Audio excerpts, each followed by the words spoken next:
Hello everybody, this is Grumpy Dave's Garage. Someone's asking me if I got the Bondo in and started doing my filler yet. Yes, I have. I'm working on this. This contour is exactly above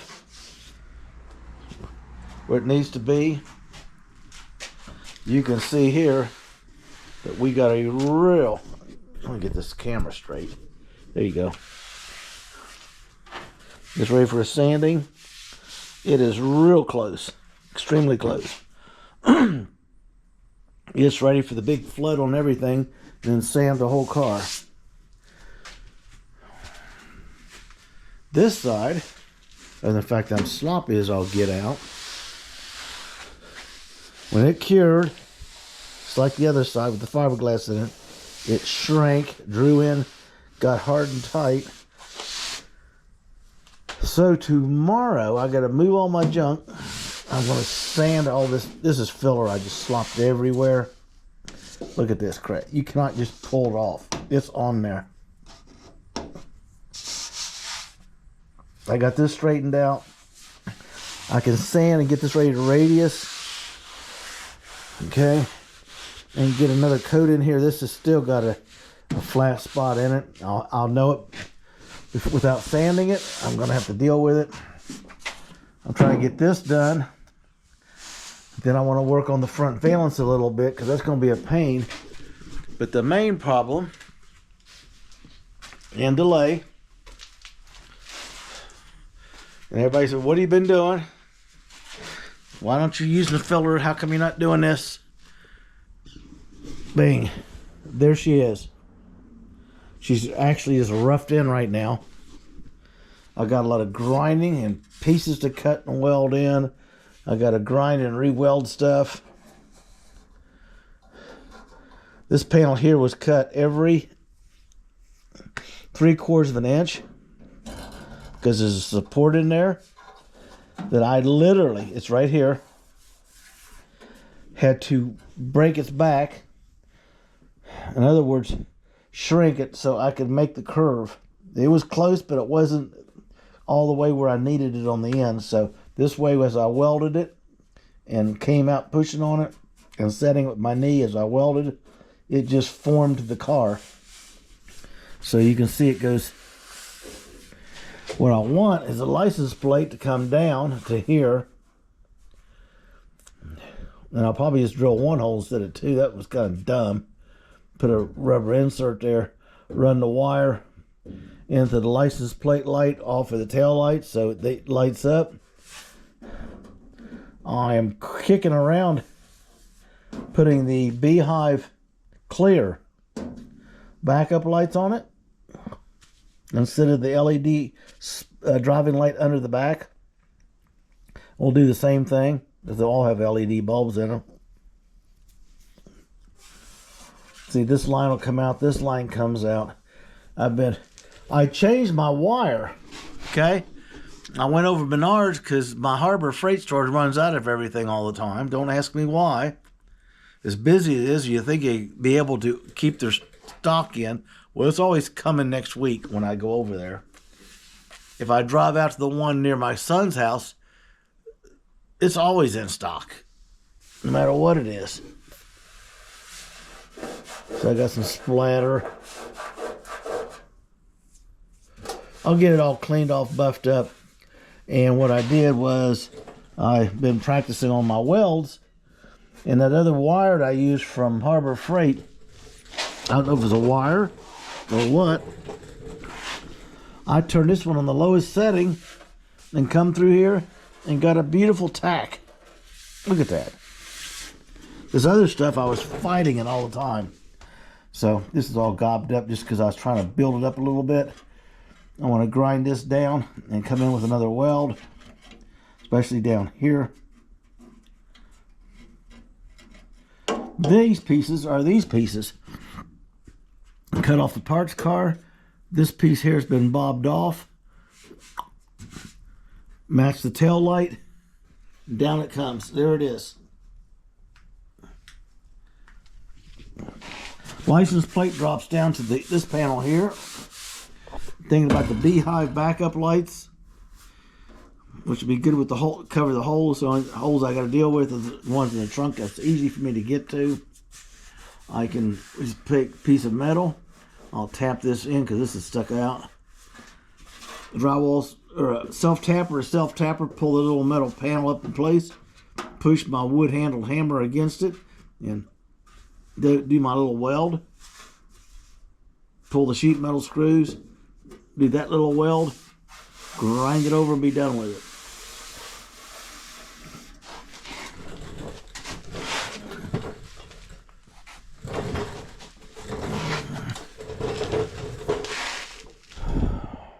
There she is. This will come up because there's going to be some stuff going on in here. I want to cut a piece of metal and weld on top of that. I want to foam fill this. I've got some stuff I use in construction. Once it's in there, it sticks to everything. It's closed cell. It gets rigid. You can actually carve it with a knife and smear fiberglass resin on it. I want to fill these to get a good solid, and then I want to weld the caps on them, which will give me a nice look. So that's what we're doing. And when I did this, the extra support runs all the way across. I got more fuel before the fuel tank gets hit support.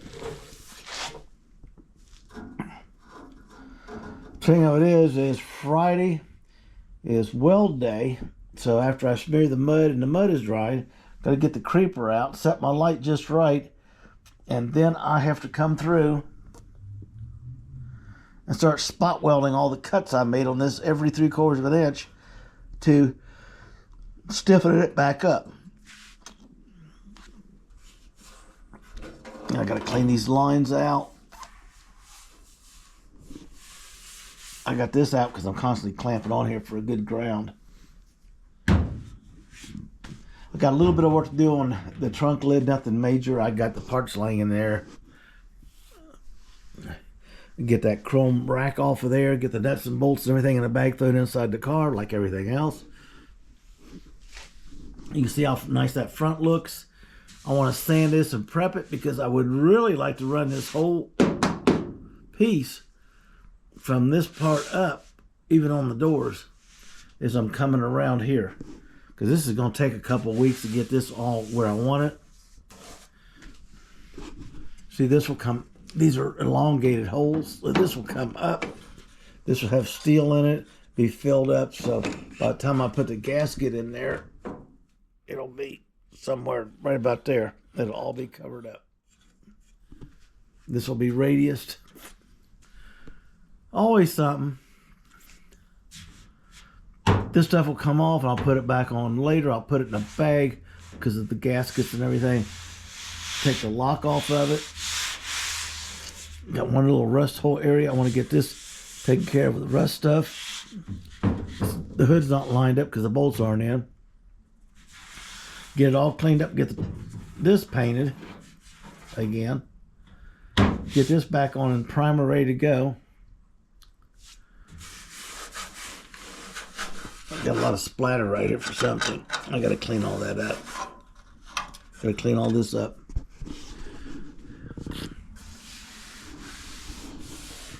I got rid of the marker lights. I need to come to here and do that little weld thing. I'm getting pretty good with that welder now. Except for when my shoulders cramping and it started shaking. So I quit today because my welds were going from good to bad to downright ugly. So I stopped. So I'll have to grind that tomorrow and clean it up. Then I'll check my welds for the strength. And then I'll start the foam and fiberglass fill for these. Because I want to get the first coat on this. Okay. And get it trued up so I can start radiusing this fender well. So this whole fender has to be prepared. That whole fender has to be prepared. All this has got to be done. This is covered with splatter. I don't know why I didn't put the splatter stuff on my MIG. And I want to come through and re-weld everything after I grind it. And then I'll come in on probably Monday next week, run the thing over it, and then we'll start playing Smear the Mud. This has to be done up to here and over to that. So I can radius that and get rid of this line. Get this cleaned up. This has to get fiberglass and sanded down again. I got so much splatter on it. That one down there is ground out. It's pretty good shape. I had to quit because of my shoulder. You can tell how bad. I go from good to bad and I quit. I'll come here tomorrow and come every 3/4 of an inch and just tack right on down through here like it's nobody's business. But if I did it right now, I'd be blowing holes in it or making a mess. I'll get this stuff ground up just for no other reason it's in my way. I am totally impressed with the work. To this people asking why am I going to start using the filler, I already have on this fender coming up. I need to get this door prepped from here up so I can work on this line when I'm working on this line from the front. Get this area done, and I can do the trunk lid.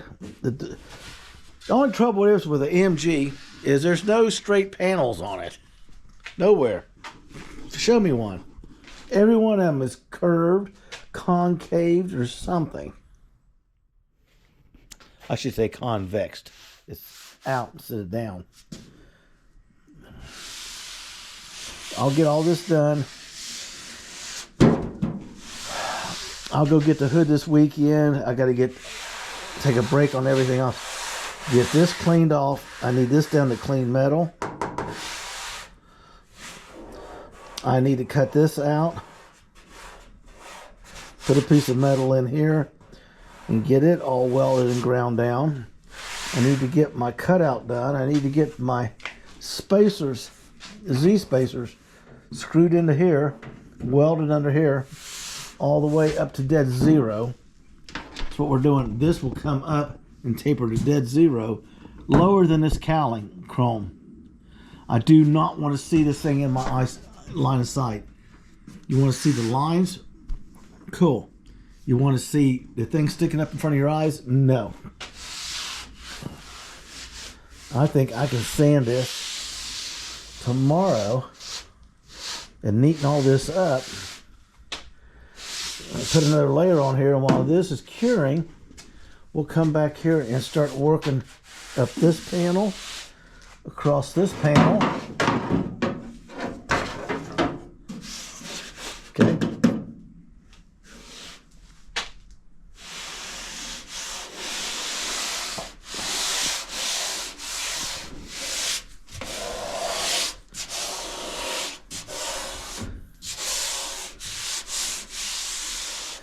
So I did away with my T-strips. I still got some work to do.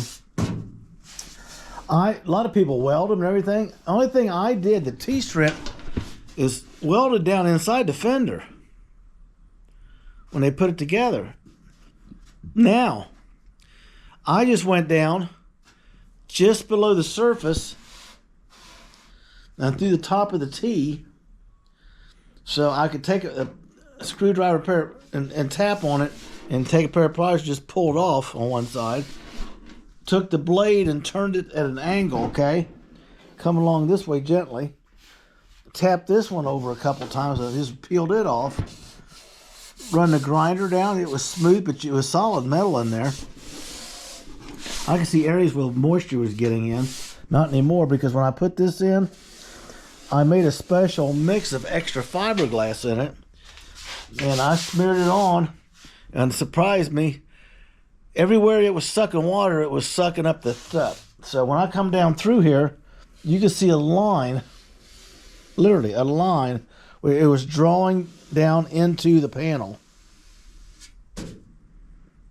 So I did a natural thing. I come by and topped it off again when I was working on something. And then when I sanded it, I'm still not done totally. it's going to look good.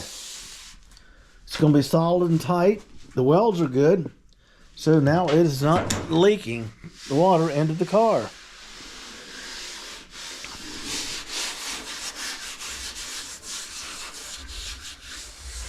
Look at that. These are the pieces. I need to cut some stuff off of this one to fix this one. This is the one I took out from underneath it because the metal on the outside skin become the contoured, convexed. That's it, because it's rounded. Hood rise on it. Because what you're going to see is it's going to start right about here and start coming down and down and give me extra clearance for what I want to do with the intake. And then this side will be flat. Just like a, I forget what you call it. See, this will come right down and flatten out. Just like a cowl induction hood, except instead of being up all the way down even, it's going to taper down and go behind, lower than my cold air intake here. That's what we've done today. We're going to take a break and get with it here in a few minutes. I got so much stuff going on, it's ridiculous. I've got a transmission there in the back of my truck. It goes to the Equinox that I'll be driving soon.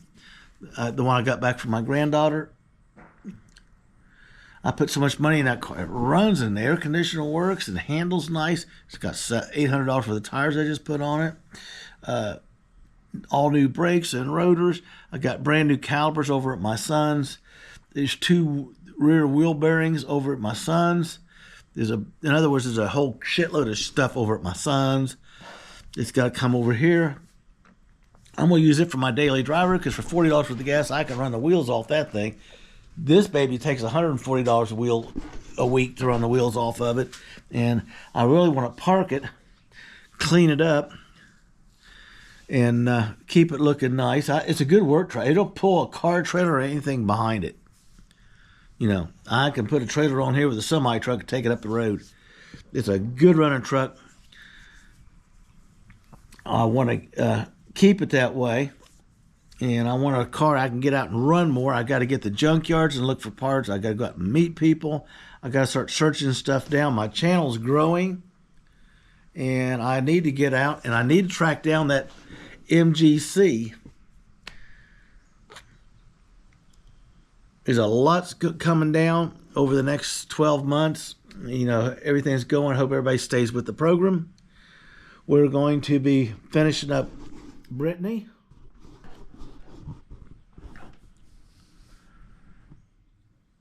And then after Brittany, I'm not sure what we're going to do. If I get a C, I'm going to keep it. And if it doesn't have a GT with a hardtop, I'll find a hardtop for it because I just like a hardtop better than a convertible. Don't ask me why. Probably won't even put the convertible top back on it. I'll just lock on the hardtop to match the car. I got to pull a window over here. There's a whole list of stuff I got to go through. I'll do a follow-up this coming Sunday as a shop talk to let you know where we're at and where we're going quickly. Hopefully it helps you guys to plan your builds if I'm doing it that way.